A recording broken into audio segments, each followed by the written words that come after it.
Bonjour à tous, bienvenue dans le Morning Echo du mardi 29 octobre 2019. La photo du jour, eh bien c'est Richard Branson, le serial entrepreneur britannique qui donc lance Virgin Atlantic à la bourse de New York avec une valorisation de plus de 2 milliards de dollars. Alors cette filiale, c'est pour emmener touristes amoureux de l'espace eh bien vers cette destination. Il y a déjà 600 pré-réservations pour les premiers vols qui devraient être assurés dans quelques mois maintenant. Et voilà donc une introduction réussie, même si le cours de bourse a terminé finalement flat. Et donc la tête dans les étoiles, eh bien c'est véritablement les marchés financiers qui l'ont en ce moment au niveau des marchés actions, puisque vous voyez que le SP500 a battu un nouveau record, gagnant encore 0,56% et entraînant aussi les autres marchés européens. C'est intéressant de regarder que finalement, eh bien la majorité des secteurs sont concernés. Bien entendu, les technologiques sont toujours à la fête, les semi-conducteurs, c'est le graphique de gauche, sont au plus haut historique avec des résultats qui ont été jugés satisfaisants par les analystes. Mais vous voyez que l'immobilier, l'industrie, la consommation, les services financiers ne sont pas en reste et donc portent pour le moment ce marché. Donald Trump l'avait dit, ce devait être une belle journée boursière. Eh bien, ça a été le cas en raison donc des avancées essentiellement entre les États-Unis et la Chine sur le prochain traité commercial qui devrait être signé au Chili d'ici un mois. Alors, autre point qui est aussi en record, c'est le palladium. Vous voyez qu'il a passé les 1800 dollars l'once. C'est dû au fait que la demande est soutenue, essentiellement parce que ce métal permet finalement pas mal d'applications dans tout ce qui est propreté de l'air. Et vous voyez que finalement, que ce soit au niveau de la Chine, de l'Asie, mais aussi des autres régions du monde, eh bien, la demande devrait continuer. Et donc voilà, le palladium plus cher que l'or. On est vraiment dans cette dynamique et pour le moment, elle n'est pas prête de s'arrêter. Alors, du point de vue du Brexit, c'est toujours Dallas, si l'on peut dire, puisque finalement, hier soir, Boris Johnson a perdu un premier vote au Parlement pour éventuellement mettre des élections anticipées au 12 décembre. Il va aujourd'hui essayer une autre voie. C'est pas 2/3 des parlementaires qui lui est nécessaire, mais seulement la moitié pour pouvoir passer finalement la possibilité de ces élections au 12 décembre, sachant que dans le même temps, eh bien, l'Union européenne a fait un pas pour donner 3 mois supplémentaire à ce Brexit, donc au 31 janvier 2020. Vous voyez que le FTSE, la livre anglaise est restée complètement stable suite à ces annonces.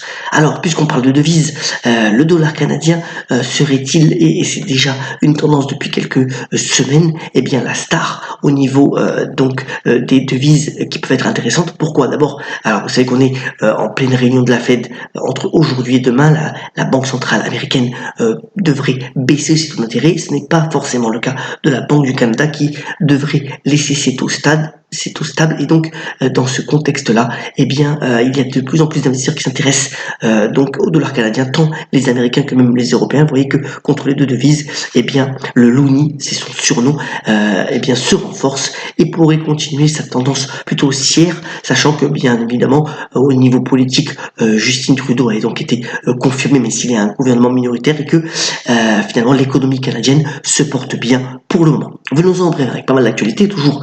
Alors Google, donc Alphabet, qui a publié ses résultats hier, beaucoup d'investissements notamment dans le cloud, et puis surtout au niveau technologique, qui pourrait dans les objets connectés racheter Fitbit.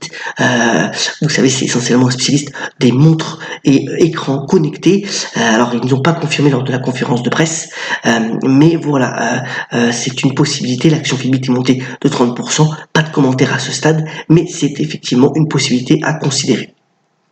C'est aussi le jour de la publication des résultats des grandes pharmaceutiques américaines, Pfizer et Merck. Alors, vous voyez que Pfizer a eu quand même un parcours boursier assez délicat depuis le début de l'année, puisque l'action perd plus de 14%, alors qu'on est au record historique, malgré un bon rendement sur dividende, mais c'est vrai qu'elle est toujours un petit peu chère et qu'on attend toujours de Pfizer plus d'engagement, notamment dans l'oncologie, et pour le moment, on verra si l'application des résultats donne des perspectives plutôt favorables. Pour Merck, eh bien l'action a gagné plus de 7% cette année. On attend là aussi des développements plutôt positifs sur certains médicaments.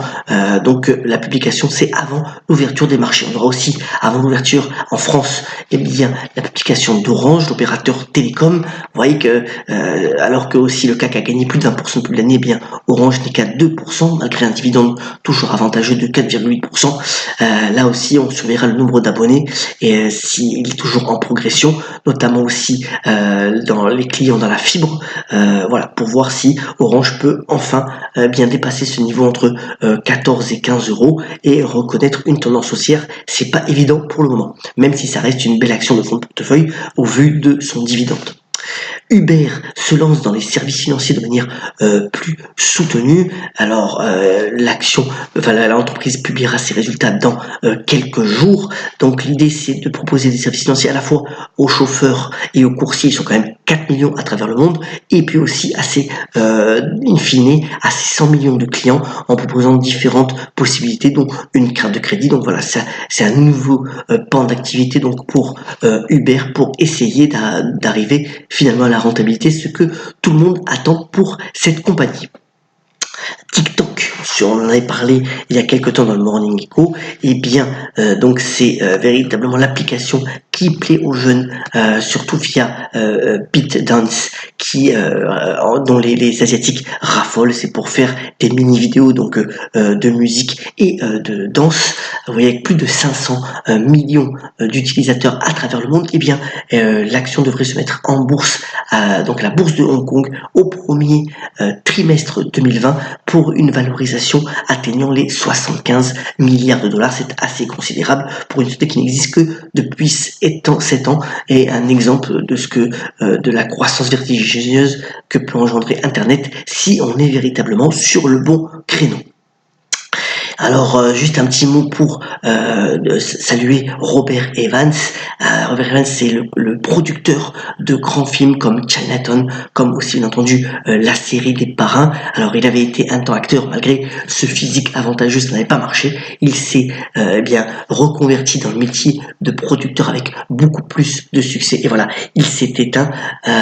Donc, c'est le patron de Paramount, avec énormément de bons films. Donc, dans ce qu'il a pu produire au cours de ces années donc de producteur. Terminons ce Morning Echo par la citation du jour. Elle nous vient de Jean Giraudoux, qui a notamment déclaré: le destin, c'est simplement la forme accélérée du temps. Très bonne journée, soyons solidaires et ayons la pêche, et à demain pour le Morning Echo. Excellente journée à tous.